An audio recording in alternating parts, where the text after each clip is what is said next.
revendications des pays en voie de développement portant sur l'accès au marché des pays développés, portées sur tous les fonds baptismaux, dans toutes les conférences de la CNUSEL, depuis le congrès de Genève en 1964, n'ont jamais abouti. De même que les objectifs d'aide au développement s'étaient fixés un montant au moins égal à 0,17% du produit national brut des pays développés. Vous continuez?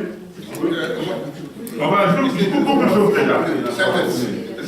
L'Europe a beaucoup développé son agriculture, puis son industrie, mais en fabriquant sur place tous les équipements nécessaires. Elle a introduit en Afrique une civilisation urbaine, celle de l'automobile, et tout l'ensemble de consommation, sans y avoir accumulé tous les capitaux indispensables à l'équipement désiré. L'Europe a accéléré son développement en exploitant ces colonies qui ont pillé tout le monde.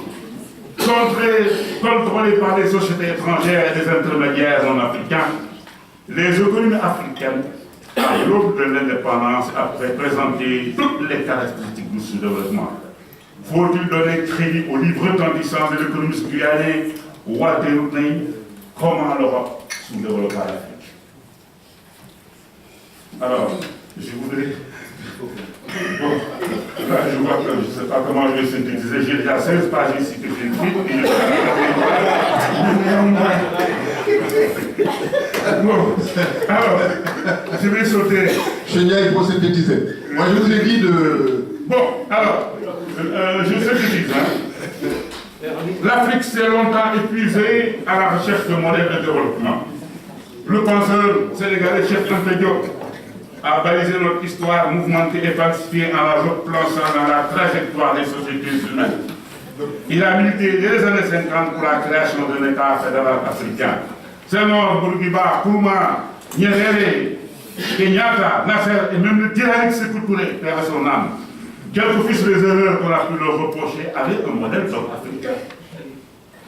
Et le société a proposé, même si l'économie, le centralisme bureaucratique et le caractère autocratique pour certains était le grand talon d'Achille. Socialisme scientifique pour les autres, socialisme mûri et corrigé par l'Afrique pour les autres. Comme disait Adoteli, le socialisme était la tarte à la crème des Africains. Aujourd'hui, la démocratie est le mafé des Africains. Pour ne pas dire le démocratisme. Alors, je vais laisser écarter mon texte pour essayer de synthétiser la situation. Tantôt, je disais que le développement est un projet de civilisation. Et jusqu'ici, le seul modèle productiviste qu'on a eu, c'est le modèle européen. Dans la dernière conférence, j'ai dit que la reine de Madagascar et l'empereur Ménélique II d'Éthiopie, l'Abyssinie, avaient comme modèle le Japon.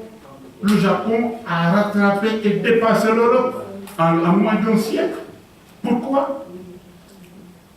À cette époque, les souverains africains que furent la reine de Madagascar et l'empereur le Négus avaient pour modèle le Japon que les Français ont vite cassé.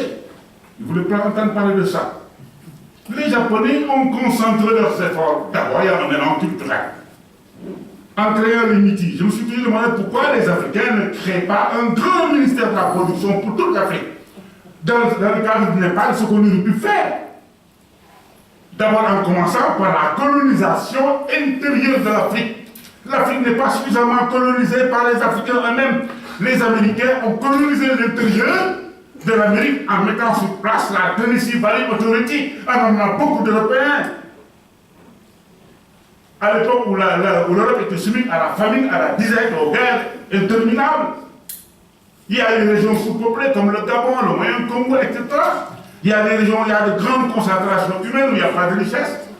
Les Africains auraient dû prévoir une sorte de plan, de ministère du plan stratégique, pas un plan soviétique, pour énumérer toutes les richesses de l'Afrique. Et en même temps aussi, je dis, on ne va pas faire une politique de fermeture, mais une politique stratégique, fermeture-ouverture, comme la Chine l'a fait.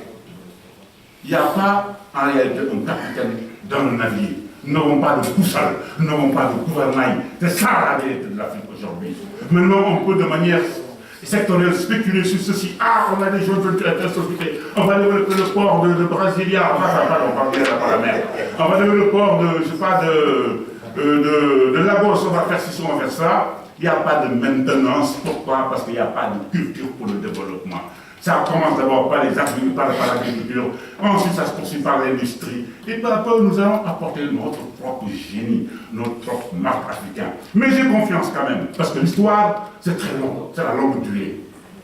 Et les grandes révolutions ne sont pas spectaculaires, mais elles sont silencieuses. Je m'arrête là parce que si je dois continuer à parler,